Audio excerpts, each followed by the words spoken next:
어릴 때 부모를 사고로 잃고 볼 거 없는 집안이라는 반대에 부딪혀 사랑하는 사람과의 결혼도 무산됐죠.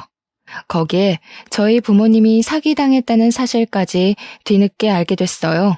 탈만했던 제 10대와 20대 이야기를 해보고 싶어 이렇게 사연을 보내봅니다. 제가 중학교 때 저희 가족이 시골로 이사를 가게 됐습니다. 당시 엄마가 몸이 좀 약해지셨거든요.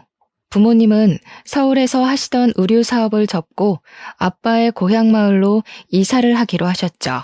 시골에서 요양하며 엄마 건강도 돌보고 아빠가 늘 꿈꾸던 과수원을 하기로 하신 거였어요. 고향 마을에는 아빠의 가장 친한 친구가 과수원을 하고 있어서 여러모로 도와주시게 되었죠. 오빠랑 저는 그 아저씨를 상근 아저씨라고 불렀어요. 아빠는 상근 아저씨를 통해 땅을 구입하고 과수원 꾸릴 준비를 하며 사업 마무리를 위해 서울과 시골을 왔다 갔다 하셨어요. 저희도 아빠가 샀다는 그 땅을 보러 가서 새로운 생활을 그려보곤 했죠. 그러다가 그만 사고가 나고 말았습니다. 그날은 비가 많이 왔어요. 저와 오빠는 시골집에서 엄마 아빠를 기다리고 있었습니다. 10시가 돼도 11시가 돼도 돌아오지 않던 엄마 아빠는 결국 영영 돌아오지 못하셨어요. 상대방 차량 운전자도 크게 다쳐서 아빠가 마련한 시골집은 사고 보상금으로 고스란히 날아갔습니다. 제 나이는 고작 중3, 오빠는 고등학교 2학년이었어요. 저희 남매는 오갈 데 없는 고아가 되었습니다. 물려받을 유산조차 없다는 걸 안 친척들도 다들 슬금슬금 발을 빼고 있던 차에 상근 아저씨가 저희를 거두어 주셨어요. 그때부터 오빠와 저는 상근 아저씨 집에서 살게 되었습니다. 상근 아저씨는 우리 남매의 미성년 후견인이 되었죠. 엄마 아빠를 잃은 스트레스가 컸는지 저는 조금만 무리하면 알아눕는 몸이 되었어요.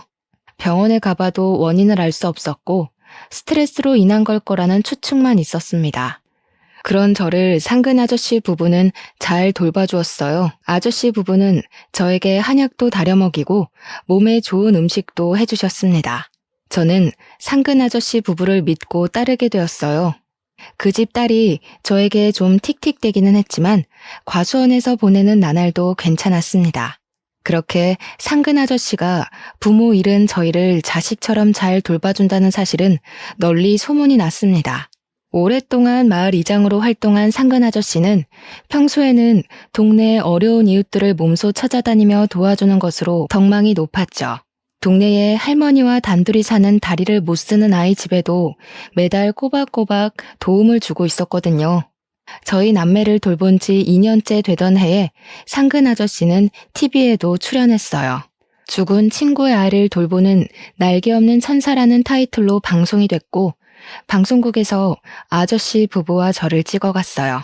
연지 아빠 지석이는 어릴 때부터 제 제일 친한 친구였어요. 정말 착하고 정 많던 녀석이었죠. 지석이 애들을 보는 제가 대단하다는 사람들한테 제가 그래요. 제 친구 지석이는 내 가장 큰 재산이었다고요. 그러니 지석이가 남긴 아이들도 제 재산이고 보물이죠. 저는 봉사하는 거라 생각지 않습니다. 오빠는 방송국 사람들이 찍으려 하자 자기는 나오기 싫다면서 극구 마다했습니다. 그때는 오빠가 이해되지 않았어요. 어려운 사람들을 위해 오랫동안 봉사한 것이 인정되어 이듬해에는 나라에서 주는 선량한 시민상도 받았어요. 오빠는 고등학교를 졸업하자마자 그 집에서 나가버렸습니다. 오빠, 서울로 가는 거야? 아저씨가 대학 보내주신다고 했잖아. 왜 그렇게 급하게 가는데? 인사도 제대로 안 하고 꼭 그렇게 가야 해? 나는 여태까지 여기 있어 온 것도 오래 있던 거야. 하루빨리 누구에게 의지하지 않고 내 힘으로 살고 싶어. 너도 데려가고 싶지만 내가 아직 능력이 없으니까 너는 아저씨 아줌마 옆에 있어. 네가 두 분한테 많이 의지하는 거 알아. 내가 그 자리를 대신할 수 있을 때 올게. 이렇게 가서 죄송하다고 전해드려. 오빠는 그렇게 서울로 가버렸어요. 저는 오빠가 없어지자 마음이 너무나 허전했죠. 그 자리를 메워준 것이 아저씨 아들 호식이었습니다. 너희들 이 밤에 어디 갔다 오는 거니? 안 그래도 밤만 되면 둘 다 사라진다 했더니 다 큰 남자 여자가 어디 어두운 데서 노닥거리다 와. 누가 보기라도 하면 어쩌려고. 너희 조금 있으면 고3이야. 연재, 너 한번 말해봐라. 너 지금 호식이랑 연애질이나 해도 된다고 생각하니? 호식이랑 저랑 사귀는 사이라는 걸 안 상근 아저씨 부부는 펄쩍 뛰며 반대를 했어요. 저를 보는 아저씨 부부의 눈빛은 싸늘하게 변해버렸어요. 호식이와 저는 상근 아저씨에게도 불려가 호되게 야단을 맞았고 다시는 둘이 붙어있지 말라는 명령을 받았어요. 그리고 저는 아저씨랑 아주머니가 안방에서 하는 이야기를 듣고 말았어요. 호식이랑 연재랑 다시는 둘이 못 붙어있게 해야겠어. 사내 자식이 배알도 없이 부모 없는 애 꽁문이나 졸졸 쫓아다니기나 하고. 당신은 대체 아들 관리를 어떻게 한 거야? 아니, 내가 걔네들 둘이 붙어먹을 줄 알았겠어? 얌전한 고양이가 부뚜막에 먼저 오른다더니 연재 고계집애가 감히 우리 집 아들을 꼬시다니 우리가 불쌍해서 걷어준 줄도 모르고 앙큼하기 짝이 없지 뭐야. 이래서 머리 검은 짐승은 거두는 게 아니라잖수. 내가 그 집 애들 눈빛이 싸하다고 그때부터 말했잖아요. 아니 그럼 남들 다 보는데 애미애비 다 죽은 애들을 길바닥에 앉혀? 나는 그렇게는 못해. 걔네들 길바닥에 나 앉으면 사람들이 우리더러 뭐라 그러겠어 이 사람아. 나는 앞으로 더 큰 꿈이 있다지 않아요. 당신 군수 사모님 되고 싶다며? 그런 높은 자리에 가려면 이 정도 어려움쯤은 감수하라고 했잖아. 아유 알았어요. 하여튼 계집애가 호식이한테 얼씬도 못하게 채비를 단단히 해야지. 우리 호식이는 그렇게 아무것도 없는 비리비리한 애보다 훨씬 더 좋은 짝을 지어줄 거란 말이에요. 당신도 알지? 정기린에 땅 사서 집 짓고 사는 건축가 댁 말이야. 그 집 딸이 그렇고 이쁘고 머리도 좋다는데. 아주머니가 말하는 건축가 댁은 1년 전 멋진 집을 짓고 우리 마을에 들어와 사는 가족이었어요. 그 집 아저씨가 해외에서도 유명한 건축가라고 소문이 자자했죠. 그리고 그 집에는 우리랑 동갑인 세윤이라는 딸이 있었어요. 아주머니 말대로 얼굴도 이쁜 데다 오자마자 전교 1등에 그림을 잘 그려서 상도 많이 받는 총명한 아이였거든요. 외국물을 먹어서인지 집안 사람들이 다 누가 봐도 세련되고 교양이 넘쳤습니다. 세윤이 아빠 엄마는 저희 같은 학생들에게도 절대로 반말을 하지 않고 누구에게나 친절했죠. 그 집 사람들은 클래식만 듣고 고급스러운 것만 먹는 깍쟁이일 것 같은데 그렇지도 않고 소탈한 면이 있었어요. 마을 회의 같은 게 열리면 세윤이 엄마 아빠는 편한 차림으로 나와서 의견도 내고 사람들이랑 막걸리를 마시며 어울리기도 했어요. 언제부턴가 호식이 엄마는 마을 회의에 갈 때면 꼭 고급스러운 옷을 입고 가야 한다면서 호들갑을 떨기도 했습니다. 아유, 사람들이 회의 같은 데 올 때는 옷 좀 갈아입고 오지. 어쩜 그렇게 농사 짓던 차림 그대로 하고 오는지 교양 없이. 세윤이네 좀 봐요. 대충 입고 와도 얼마나 고급지고 교양 있어 보여. 사람이 노는 물을 잘 골라야지. 나도 잘못하면 이 동네 무식쟁이들처럼 보일까봐 걱정이라니까. 세윤이네랑 급이 맞으려면 나도 고급지게 하고 다녀야지. 허영에 찬 아주머니를 보면 솔직히 좀 웃기긴 했어요. 세윤이네가 이사 온 뒤로 아주머니는 고급진 거 하고 맨날 찾는데 입에서 나오는 말들은 그다지 고급지지 못했거든요. 저랑 호식이가 사귄다는 걸 안 뒤부터는 더 했습니다. 우리 호식이는 세윤이네처럼 교양 있는 집이랑 사돈 맺어줄 거다. 그 집 엄마 아빠도 우리 호식이를 눈여겨보는 것 같던데. 하기야 그 집도 우리 집이나 돼야 급이 맞으니까. 우리 아들 앞길 막지 말고 호식이한테서 떨어져. 한 번만 둘이 붙어있으면 그날로 쫓아낼 거니까 그리 알아라. 그래도 아저씨 아주머니를 믿고 따랐던 저인데 그렇게까지 저를 미워하는 모습을 보고 저는 크게 상처를 받았습니다. 연재야, 목소리가 왜 그렇게 기운이 없어? 호식이랑 너랑 사귀는 사이라는 거 정말이야? 아주머니가 너를 구박한다더니 왜 오빠한테 진작 말을 안 했어? 그 집에서 그런 취급받으면서 살라고 너를 두고 온 줄 알아? 오빠가 당장 데리러 갈 테니까 짐 싸놓고 있어. 너를 거기 두고 와서 미안해. 그동안 많이 힘들었지? 이제 오빠가 돌봐줄게. 내가 아빠 노릇, 엄마 노릇 다 해줄 거야. 너는 이제 아무 걱정하지 말고 몸 건강해지는 거, 대학 가는 거, 그것들만 생각하면 돼. 아빠, 엄마가 하늘에서 슬퍼하지 않게 오빠가 다 해줄 거야. 알겠지? 오빠가 지극정성으로 돌봐준 덕에 저는 많이 건강해졌어요.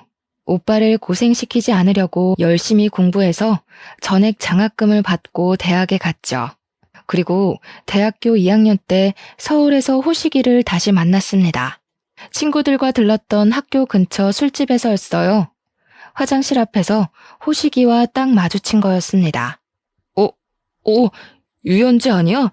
네가 여기 웬일이래? 친구들이랑 왔구나. 여기 대학 다니나 보네? 아무리 그래도 그렇지 어쩜 그렇게 연락을 딱 끊어버리냐? 그래도 이렇게 보니까 반갑네. 나는 성적 안 올라서 작년에 재수학원에 감금돼서 공부한 덕에 겨우 대학 붙었지 뭐냐. 어른스러워진 호식이를 보니까 마음이 동요하는 건 어쩔 수가 없었어요. 사실 서울로 떠나온 뒤로도 호식이가 종종 생각나곤 했거든요. 우리 학교 앞에 호식이가 스포츠카를 타고 나타나 저를 기다리던 날, 저는 호식이를 밀어내지 못했어요. 호식이와 다시 사귄다는 사실은 오빠에게는 비밀로 했어요. 오빠가 알면 펄펄 뛰면서 호식이 다리 몽둥이를 부러뜨리려 들 게 뻔했거든요. 제가 호식이 부모에게 온갖 구박을 들은 걸 안 오빠는 절대 용서하지 않겠다고 이를 갈았거든요. 자기는 원래부터 상근 아저씨가 싫었다면서요. 하지만 저는 오빠가 자기 인생 없이 제 걱정만 하며 사는 게 영 맘이 좋지가 않았어요. 오빠도 한창 젊고 연애도 하고 놀고 싶을 나이인데 제 보호자 노릇을 하느라 어깨에 힘이 잔뜩 들어가 있는 게 안쓰러울 뿐이었죠. 오빠, 이거 내가 아르바이트해서 오빠 셔츠 샀어. 오빠도 그렇게 일만 하지 말고 연애도 좀 하고 그래. 지금 한창 좋을 나이인데 대학 못 다닌 것도 억울한데 연애 한번 못 해보는 거 너무하지 않아? 오빠가 내 보모 노릇만 하는 거 나 하나도 좋지 않다고. 나도 아르바이트해서 내 용돈 정도는 버니까 오빠 자신도 좀 챙겨. 네가 무슨 돈이 있다고 오빠 옷을 사. 쓸데없는 걱정하지 말고 공부나 열심히 하라고 그랬잖아. 나 하나도 안 힘들어. 돈 모으는 것도 좋고 아빠 대신 널 지켜야 하니까 이 정도는 아무것도 아니라고. 오빠 말은 고마웠지만 저는 아무래도 마음이 편치가 않았어요. 오빠도 사랑을 주기만 하지 말고 사랑받는 기쁨을 누리기를 간절히 바랐죠. 그래서 저는 죽자고 공부를 해서 대학을 졸업하기도 전에 9급 공무원 시험에 합격했습니다. 제가 원하면 사법고시를 합격할 때까지라도 뒷바라지 해줄 오빠였지만 저는 하루빨리 오빠의 짐을 덜어주고 싶었어요. 그리고 오빠가 연애라도 하려면 제가 다른 가족을 만드는 방법밖에는 없다는 결론에 이르렀죠. 오빠 말고 다른 가족, 저에게 그건 호식이었습니다. 장난기 많고 틱틱대긴 했지만 세상에서 오빠 말고 나를 진심으로 걱정해주는 유일한 사람. 호식이랑 결혼을 하는 수밖에 없다고 생각했죠. 결혼 얘기를 꺼내자 호식이는 처음에는 좀 당황했지만 곧 특유의 넉살을 발휘해 자기가 나를 먹여 살리겠다고 큰 소리를 쳤습니다.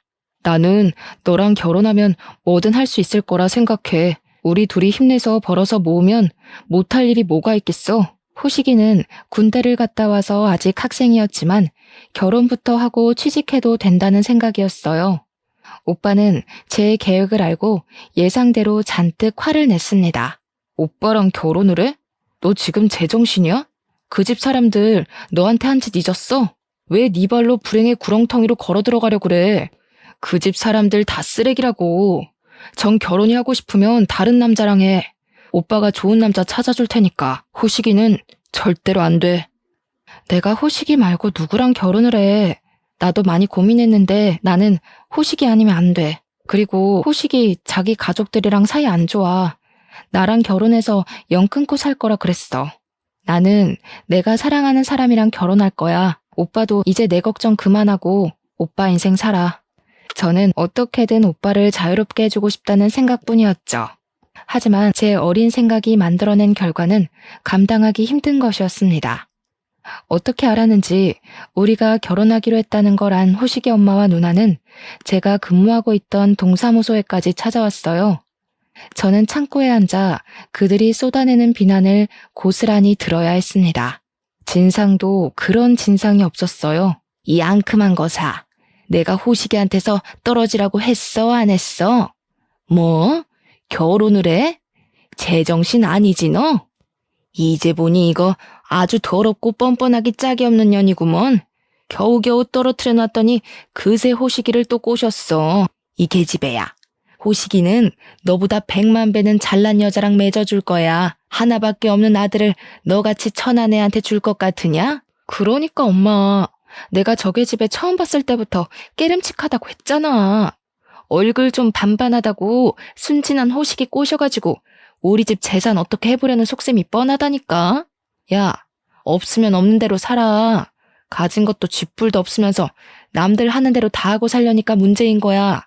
키워준 은혜를 몰라도 유분수지. 어디서 결혼이란 말이 감히 입에 나와? 호식이야 순진해서 당한다 쳐도 우리는 안 당한다. 너 따위한테 10원 한 푼 흘러들어갈 줄 알면 오산이야. 돈 지고 온다는 색시들이 놀렸는데 호식이가 왜 너랑 결혼을 하니? 분수를 알았으면 작작하고 꺼져. 제가 아줌마 같은 사람인 줄 아세요? 아줌마네 돈 준다고 해도 안 받아요. 호식이도 집에서 돈 받을 생각 없다고 했어요. 남의 직장에서 행패 부리지 말고 나가세요. 창피하지도 않으세요? 당장 안 나가면 경찰 부를 겁니다. 이 계집애가 무릎을 꿇고 빌어도 모자랄 판에 뭐 경찰을 불러? 내 귀한 아들을 너같이 무식하고 뻔뻔한 년한테 줄 줄 알아? 어림도 없지. 억만금을 들고 온다면 또 모르지. 우리 호식이는 건축가댁 세윤이 같은 애 아니면 절대 결혼 못 시키니까 그런 줄 알아라. 세윤이요? 세윤이네 같이 고상한 사람들이 아줌마같이 허영만 가득 찬 사람이랑 결혼하려고 할까요? 세윤이가 얼마나 똑똑한데. 말도 안 되는 소리죠. 꿈 깨세요, 아줌마. 말은 그렇게 세게 했지만 저를 미워하는 호식이 엄마를 보니 솔직히 마음이 아프더라고요. 솔직히 호식이 부모가 저렇게 반대하는데 결혼하겠다고 나선 게 미친 짓이었나? 이대로 헤어져야 하나? 내가 호식이 없이 어떻게 사나 하는 생각에 저는 내색은 못하고 혼자 가슴앓이를 했어요. 호식이를 잊어보려고도 했지만 첫사랑인 호식이를 쉽사리 마음에서 놓을 수가 없었거든요. 상심한 나머지 자꾸만 살이 빠지는 저를 보고 오빠는 무슨 결심을 한 모양이었어요. 어느 날 저를 앉혀놓더니 꼭 호식이랑 결혼해야겠냐고, 호식이가 아니면 안 되겠냐고 묻더군요. 그러더니 그 길로 호식이 부모를 만나러 갔습니다. 자기는 그 사람들이라며 치를 떤다던 오빠가 말이죠. 오빠는 호식이도 따로 만났습니다. 도대체 무슨 영문인지 저는 알 수가 없었어요. 오빠가 호식이네 가족을 만나고 온 뒤로 그들의 태도가 싹 바뀌었거든요. 제가 집에서 나간 후로 한 번도 저를 따로 부르지 않았던 호식이 어머니가 갑자기 전화해서 친절한 목소리로 집에 들르라는 게 아니겠어요? 저는 어리둥절해진 심정으로, 반쯤은 속는 심정으로 선물 세트를 사들고 상근 아저씨 댁 호식이 부모 집으로 갔습니다. 우리가 그동안 반대해서 마음고생 많았지? 자식 잘 되길 바라는 마음에 그런 거니까 너무 섭섭하게 생각하지 마라. 우리가 생각해 봤는데 너희 둘이 그렇게 죽고 못 산다는데 떨어뜨려 놓지도 못할 거 괜히 분란 만들 필요가 없는 것 같아. 그래, 호식이 엄마 말이 맞다. 너희들이 부모 잃고 우리 집에서 자란 것도 인연인데 우리가 잘못 생각했어. 돈도 좋고 명예도 좋고 교양도 좋다만 부부라는 게 사실 다른 것보다 사랑이 최우선이야 하는 건데, 사람은 뭐니 뭐니 해도 사랑이 있어야 행복한 거 아니겠니? 그동안 반대한 거 섭섭하게 생각하지 말고 둘이 잘 살아보거라. 저는 갑자기 180도 바뀐 아저씨 아주머니 태도에 어안이 벙벙했습니다. 오빠가 무슨 요술이라도 부린 걸까요? 아무래도 찜찜해서 오빠에게 어떻게 된 건지 물어봤지만 영 시원스러운 답을 듣지는 못했어요. 오빠는 저더러 그저 사랑하는 사람과 잘 살아보라고 말할 뿐이었습니다. 찜찜했지만 저는 일단 결혼 준비를 하고 있었어요. 그런데 언제부턴가 호식이가 자꾸 우리 오빠를 찾는 게 아니겠어요? 연재야, 오늘 연석이 형 집에 있어? 별일은 아니고 형 집에 있으면 잠깐 얼굴이나 보고 갈까 하고. 별일은 아니야. 그냥 형한테 인사나 하고 싶어서 그런 거지 뭐. 아무 일도 아니니까 신경 쓰지 마. 어느 날 퇴근길에 오빠 저녁으로 해줄 반찬거리를 들고 가던 저는 집 앞에서 오빠와 호식이가 이야기를 하고 있는 걸 발견했어요. 형님, 명의는 언제쯤 옮겨주실 건가요? 저는 괜찮은데 엄마가 자꾸 보채가지고요. 명의를 옮겨주셔야 결혼식 날짜도 잡고 식장도 잡고 할 수 있다고 하시네요. 호식아, 내가 이런 말까지 안 하려고 했는데 너 진짜 연재 좋아하긴 하는 거니? 어려서부터 알지만 네가 장난기도 많고 진지하지 못해서 그렇지 다른 가족들과 달리 마음만은 착하다고 생각했는데 아파트가 있어야 결혼을 한다니 아무래도 내가 잘못 생각했나 보다. 두 사람을 놀리려고 뒤에서 살금살금 다가가다 둘의 대화를 엿들은 저는 제 귀를 의심했습니다. 그래요. 그걸 봤을 때와 똑같은 기분이었네요. 호식이가 저랑 사귄다는 걸 알았을 때 호식이 어머니가 저를 보던 눈빛. 이게 지금 다 무슨 소리야? 아파트라니 무슨 아파트? 그리고 아파트가 있어야 결혼을 한다니? 오빠, 그리고 호식이 너도 둘 다 말 좀 해봐. 알아듣게 설명을 해보란 말이야. 저에게 극구 사실을 숨기려는 두 사람에게서 알아낸 사실은 놀라웠어요. 두 사람이 말한 아파트라는 건 오빠가 청약에 당첨된 당시 돈으로 무려 10억이 넘는 강남 아파트를 말하는 거였습니다. 오빠가 힘들게 택배 일을 하며 차곡차곡 청약을 넣어 만든 결과물이었죠. 오빠는 제가 가진 것 없다고 결혼을 반대하는 호식이 가족에게 찾아가 자기 아파트를 호식이에게 주겠다고 말한 거였습니다. 오빠는 제가 생각했던 것보다 훨씬 더 돈을 많이 모아뒀더군요. 저 시집 보낸다고 먹지도 사지도 않고 아등바등 모은 돈이었죠. 그리고 저는 호식이가 학사 경고를 밥 먹듯 맞아온 걸 저에게 숨겨왔다는 것도 알게 됐어요. 호식이 부모의 태도가 싹 바뀐 이유도 그것과 연관이 있었죠. 교양도 돈도 있는 집과 이어주고 싶다던 그들은 어차피 자기 아들이 가망이 없는 것 같으니 돈이라도 챙기자는 심산이었던 겁니다. 호식이 네가 어떻게 우리한테 그럴 수가 있어? 우리 오빠 아무것도 없이 서울 와서 얼마나 고생했는지 몰라? 오빠가 그렇게 고생해서 모은 전 재산을 홀랑 빼앗아 가겠다고? 네 잘난 부모한테 결혼 허락받으려고 나한텐 다 비밀로 하고 내가 우리 오빠 등쳐먹으면서 하는 결혼 안 할 거 뻔히 아니까. 안 그래? 미안해 연재야. 아빠랑 엄마는 너랑 안 헤어지면 용돈이고 뭐고 다 끊어버린다 그러지. 나도 너랑 헤어지기 싫어서 그랬어. 아빠 선거 나가야 한다고 돈 필요하니까 연석이 형 아파트라도 받아오라고 자꾸 그러시잖아. 내가 돈 벌어서 다 갚아주려고 했어. 지금 아빠가 돈 끊어버리면 나 진짜 어떻게 될지 모른단 말이야. 나는 너랑 둘이서 차근차근 시작하고 싶었어. 우리 젊으니까 열심히 하면 얼마든지 잘 살 수 있다고. 그런데 너는 남의 돈이 굴러들어오지 않으면 못 사는 애였구나. 그렇게 못난 놈인 줄도 모르고. 너같이 한심한 놈을 가족이라고 생각하고 혼자 희망에 차있던 내가 바보였어. 그 길로 호식이 부모에게가 따졌습니다. 두 사람 역시 뻔뻔하기 짝이 없더군요. 계집애가 생사람을 잡네. 우리가 달라 그런 거 아니다. 너네 오빠가 먼저 찾아와서 준다 그랬지. 그러면 뭐 우리가 너같이 격 떨어진 애랑 아무런 조건 없이 받아줄 줄 알았어? 꿈 깨셔. 내가 말했지? 세윤이네 같이 교양 있는 집 아니면 안 된다고. 너네들이 좋아 죽는다니까 아파트라도 받고 허락해준다는 건데 뭐가 잘못됐어? 그러세요? 우리 오빠가 아파트 줄 테니까 결혼 허락해달라고 부탁하니까 옳다쿠나 하고 받으셨군요. 참 퍽이나 교양이 있으시네요. 다른 사람들 앞에서는 고아를 데려다 키운 착한 사람으로 가면 쓰고 막상 저희 남매한테는 고아에 배경 없다고 사람 무시하고 겨우 마련한 아파트 한 채 뺏어가니까 기분이 참 좋으셨겠어요. 참 고상하세요. 연재야, 그게 아니고 우리가 꼭 아파트 때문에 허락을 했다기보다는 기왕 결혼하는 건데 아무것도 없이 하는 것보다는 아파트라도 갖고 하는 게 낫잖니. 너는 왜 별것도 큰 소리 내고 그러니? 그리고 우리가 너희 키우면서 들어간 돈도 있는데 아저씨 내년에 선거 나가야 하는데 괜히 말 나오게 하지 마라. 아저씨는 방송국 카메라 앞에서는 저희 아빠가 제1의 재산이라느니 저희 남매 거두는 게 본인의 기쁨이라느니 떠들더니 사람들 앞에선 그렇게 사람 좋은 척을 다 했잖아요.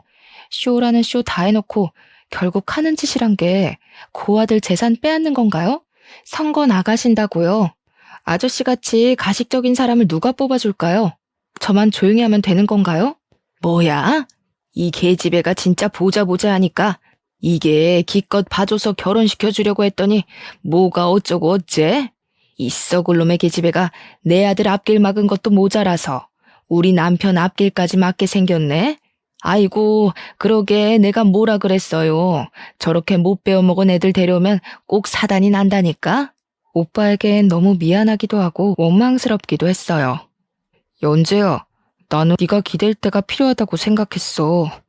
나는 그걸 다 채워줄 수가 없으니까 그 사람들 가식적인 거 알았지만 엄마 아빠를 잃은 네가 그 사람들한테까지 상처받는 걸 도저히 볼 수가 없었어. 호식이도 마찬가지야. 그 녀석이 못난 놈이어도 나는 네 마음만 편하면 돼. 나는 너만 행복하면 되니까. 오빠, 그게 무슨 바보 같은 소리야. 내가 오빠 재산을 그 집에 갖다 바치고 결혼하면 행복할 줄 알았어? 내가 그렇게 바보 같아 보였어? 내가 그렇게 약해 보였구나. 미안해, 오빠. 오빠한테 부담되는 게 싫었는데 그게 결국엔 더 크게 부담을 줘버렸네. 정말 미안해, 오빠. 힘들게 해서. 혼자 짊어지게 해서 미안해. 힘들긴 뭐가 힘들어. 절대 그렇게 생각하지 마. 내가 너 아니었으면 이렇게 살 수 있었겠니? 오빠도 잘못 생각했어. 너한테도 진실을 말해줬어야 하는데 다 큰 어른을 자꾸만 어린애로 생각했나 봐. 나 때문에 더 충격받게 한 것 같아서 미안하다, 연재야.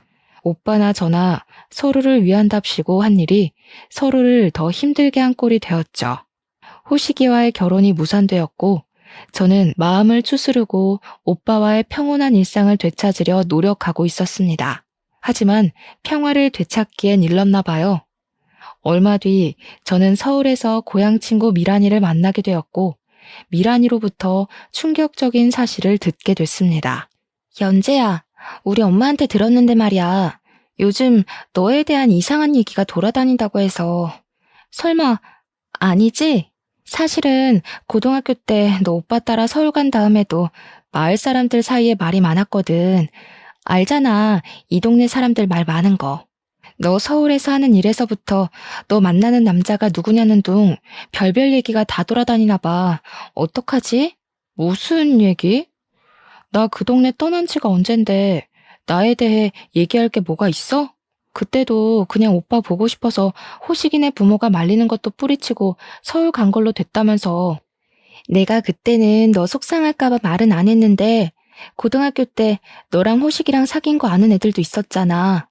그것 때문에 호식이 엄마가 너 쫓아낸 거란 얘기가 돌았거든. 그때도 네가 순진한 호식이 꼬드긴 거라고 그러더니 지금은 아무래도 어른들 사이에 얘기가 도는 모양이야. 네가 그 안 좋은 데서 일한다고. 호식이네 어머니랑 누나한테 순진한 호식이 꼬드기지 말란 말은 수도 없이 듣긴 했지. 근데 내가 뭐 공무원 말고 다른 거라도 한다는 거야? 내가 안 좋은 데서 일을 어떻게 해? 어떻게 그런 소문이 돌지? 나도 모르겠어. 우리 동창들 아는 애들은 다 알지. 너 오빠 고생 안 시킨다고 공무원 시험 합격해버린 거. 근데 그거 모르는 애들도 있으니까.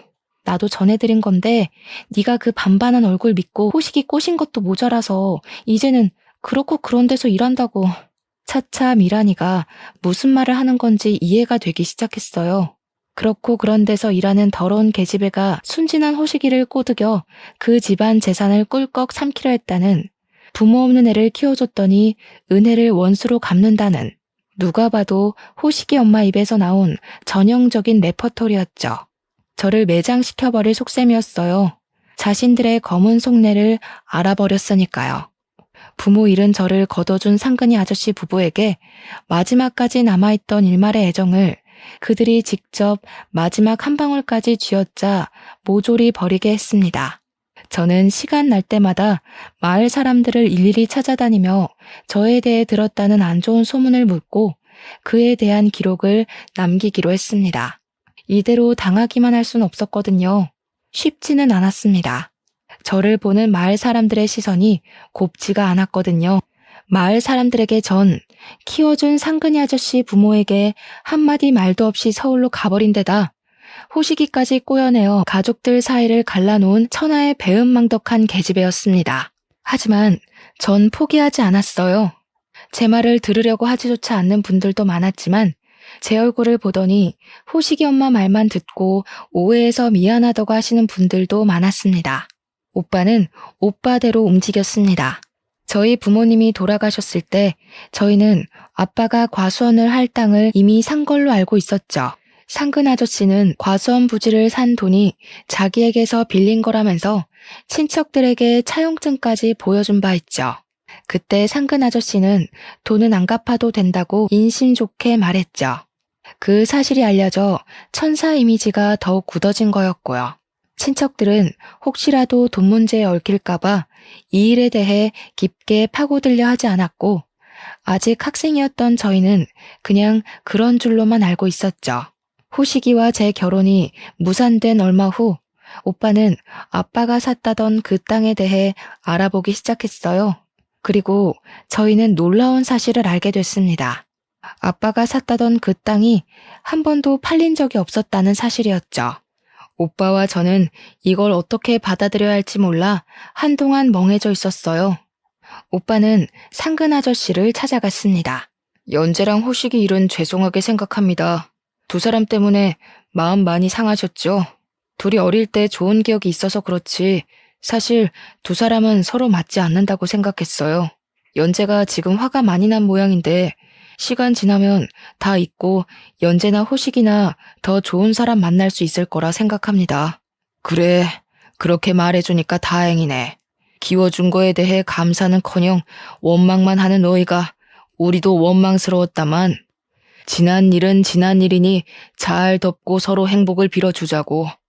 그런데 연재가 요즘 마을 사람들을 찾아다니는 것 같던데 내년 선거에 혹시 영향 미치지나 않을지. 걔가 더 이상 설치고 다니지 않게 연석이 네가 잘 타일러줬으면 좋겠구나. 네, 그럼요. 저한테는 이 동네가 고향이나 다름없는데 아주머니 아저씨랑 서먹서먹해지고 싶지 않아요. 저도 서울살이를 오래 해보니 고향이 최고라는 걸 점점 느끼게 됐거든요. 저도 이제 제법 재산을 모았으니 이 동네로 돌아올까 하는데 아버지가 사셨다던 그 땅을 사서 과수원을 할까 해요. 아버지가 이루려던 꿈도 이루고 이젠 저도 시골에서 마음 편히 좀 살고 싶어서요. 너랑 연재랑 같이 돌아오겠다는 거냐? 이 동네로? 그게 쉽지가 않을 텐데. 연재 걔가 이 동네로 오면 괜히 또 사달이 날까 걱정이다. 안 그래도 시골로 가서 살자고 얘기해봤는데 연재는 시골이 싫다고 서울에서 살겠대요. 시골 사람들 말 많은 것도 싫고 자기는 서울이 딱 체질이라나요? 저도 그런 줄 알았는데 한참 살아보니 아니더라고요. 연재는 직장도 서울이고 서울에서 좋은 사람 만나라고 하고 전화와서 살려고요. 아빠가 샀던 땅을 사고 싶다는 오빠 말에 상근 아저씨는 움찔했다고 해요. 하지만 이내 평정심을 찾고 얼굴에는 화색까지 돌았다고 하더군요. 그 땅을 자기가 싸게 사게 해준다면서 선택 잘한 거라면서 오빠에게 빨리 사라고 부추기까지 하고요. 23,000평 규모의 땅을 원래 가격보다 500만 원 싸게 사게 해준다는 거였죠. 그리고 오빠는 알게 됐습니다. 9년 전 아빠도 상근 아저씨에게 똑같은 말을 들었다는 것을요. 원래 마을 땅을 팔려면 마을 사람들 과반수의 동의를 얻어야 하는데 9년 전에 그런 과정은 이뤄지지 않았다는 걸요. 모두 발로 뛰어 알아낸 거였죠. 오빠와 저는 9년 전 아빠의 계좌에서 3억이라는 돈이 상근 아저씨 계좌로 넘어갔다는 것도 알게 됐습니다. 알아보니 당시 그 땅의 시세는 1억 9천 정도로 상근 아저씨는 터무니없이 높은 가격으로 아버지를 속인 것이었어요. 우리가 당한 걸로도 모자라 부모님까지 상근 아저씨에게 사기를 당했다는 걸 알게 됐죠. 어느덧 선거철이 다가오고 있었습니다.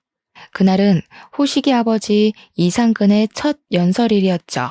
저는 월차까지 써서 그 연설을 들으러 갔습니다.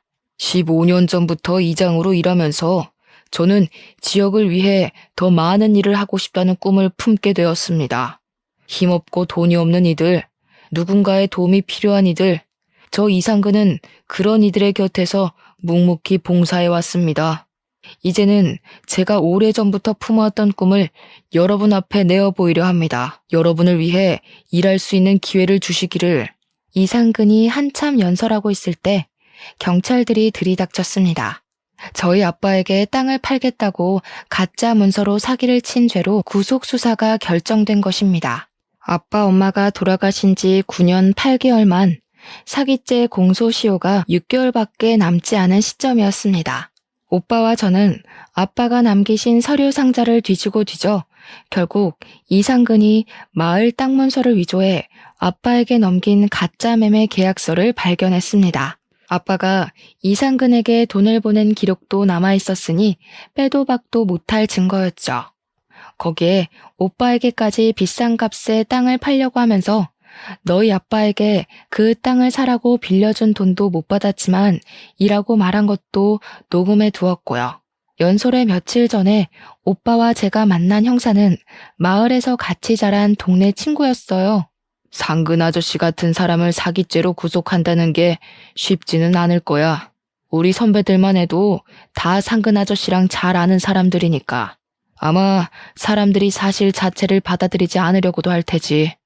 우리야 잘잘못을 가리는 게 중요하다 생각하지만 수사가 시작된다 해도 덮어주려는 사람들이 많아서 처벌하기가 쉽지 않을 텐데. 그럴 거라고 생각했어. 하지만 우리도 다 생각이 있어. 이미 방송국에 다 연락해놨거든. 전에 상근 아저씨 선량한 시민상 받았을 때 방송국에서 왔던 거 알지?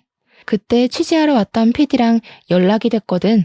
너도 선배들한테 똑똑히 말해도 우리가 이렇게 증거를 찾아놨는데 제대로 처벌이 안 이루어지면 어떻게 될지. 경찰에 끌려가는 이상근 씨에게 저는 똑똑히 말했습니다. 저희 아빠한테 땅 판다고 사기쳐서 돈 뜯어내놓고 저희 데려다 키우면서 선량한 사람인 척 다 하니까 좋으셨어요. 그렇게 속인 것도 모자라서 저희 오빠가 힘들게 마련한 아파트도 빼앗아 가려고 하고 똑같은 땅으로 똑같은 사기를 오빠에게 치려했죠. 저에 대해 더러운 소문까지 흘리고. 이제 끝났어요. 당신의 추악한 인성이 전국에 중계될 거예요. PD님, 잘 보고 계시죠? 연재 너 기어코 네가 일을 치는구나. 네가 어떻게 나한테 이러냐? 내가 널 얼마나 정성 들여 키웠는지 잊었어? 너 같은 애가 아무리 떠든다고 누가 믿어주긴 할 것 같아? 이런 배응망덕한 년, 끝까지 우리 식구들 발목을 잡고 늘어지는구나. 이런 똥물에 튀겨 죽일련. 이 더러운 년아, 우리 집 식구들한테서 떨어져. 우리 집 양반이 너같이 하찮은 것한테 당할 것 같아? 여러분 이거 보세요. 이거 다 모함입니다. 연재 이 기집애가 우리가 호식이랑 결혼 못하게 했다고 앙심을 품고 벌인 짓이라고요. 모함은 아주머니가 한 거죠. 멀쩡한 공무원인 저를 몸이나 팔고 남자나 꼬시고 다니는 애라고 온 동네에 소문냈잖아요. 제가 사람들 증언 다 녹음해서 모아놨어요. 아주머니도 곧 명예훼손죄로 재판받게 될 겁니다. 남한테 우러러 보이는 게 중요한 분들이 왜 그러셨어요? 명예가 그렇게 중요하고 고상하게 살고 싶으면 양심에 따라 사셨어야죠. 당신들이 얼마나 천박한 사람들인지 다 알게 될 거예요. 키워준 은혜를 결국 이런 식으로 갚는구나. 네가 이렇게 배응망덕한 년인 걸 알고도 사람들이 네 편을 들어줄까? 그리고 호식이한테 꼬리친 건 사실이잖아. 순진한 호식이가 너한테 넘어가서 공부도 안 하고 결혼하겠다고 설치는데 그럼 그냥 둬? 저를 키워준 걸로 생색내는 것도 이제 끝이에요. 그것도 결국 우리 아빠를 속인 걸 덮고 당신들 이미지를 좋게 만들기 위해 한 일이잖아요. 당신들 같이 더러운 인간들의 위선에 모두들 속았지만 이제는 아니라고요. 우리 아빠를 등쳐먹은 것도 모자라서 오빠까지 등쳐먹으려고 한 거 세상 사람들한테 다 알릴 거예요. 그리고 재판 끝에 이상근은 징역 7년을 선고받았습니다. 당연히 군수 선거 출마는 무산되었죠. 저희가 바란 만큼의 벌은 아니었지만 그들에게 중요한 건 선량한 시민이라는 타이틀이었고 명예였으니 최고의 복수를 한 거였습니다. 아빠로부터 갈취한 돈과 그동안의 이자에 대한 지급 명령이 떨어져 그들은 자기네 과수원을 팔아 돈을 갚았습니다. 남의 시선을 그리도 중요하게 여기는 사람들이니 그 동네에서 살 수 없어 도망치듯 멀리 이사 갔죠. 그 뒤로는 어떻게 되었는지 소식을 못 들었습니다. 저희에겐 더 이상 중요한 일이 아니기도 했고요. 가장 친한 친구에게 배신당한 아빠를 생각하면 마음이 아팠지만 열심히 살아가는 게 저희가 할 수 있는 최선의 일이었습니다. 저는 독일로 유학을 떠나 박사 학위를 받고 4년 전에 돌아와 강사로 활동하고 있습니다. 독일에서 만난 사람과 결혼도 했죠. 오빠도 결혼을 했어요. 오빠와 결혼한 사람은 다름 아닌 호식이네 부모가 그렇게 호식이와 결혼시키고 싶어 했던 세윤이랍니다. 성적이 좋았던 세윤이는 법대 가라는 주변의 권유를 만류하고 선생님이 되고 싶다면서 교대에 갔어요. 오빠를 본 세윤이는 저를 진심으로 걱정해주고 돌봐주는 오빠에게 반했다고 해요. 서울에서 다시 만났을 때도 변함없이 좋은 사람이라는 걸 알고 오빠에게 먼저 다가간 거죠. 호식이 부모는 오빠가 고졸이라고 무시했지만 막상 그들이 고상한 집안이라고 그렇게 좋아하던 세윤이는 학벌 같은 게 중요하지 않다는 걸 알았던 거죠. 지금 와서 생각해보면 누가 누굴 보고 집안 타령을 했는지 웃음이 나올 지경이에요. 가식으로 쌓아올린 상아탑 위에서 저희를 내려다보던 상근 아저씨 부부는 이제 사기꾼이 되어 다시는 마을에 돌아오지 못하게 됐으니까요.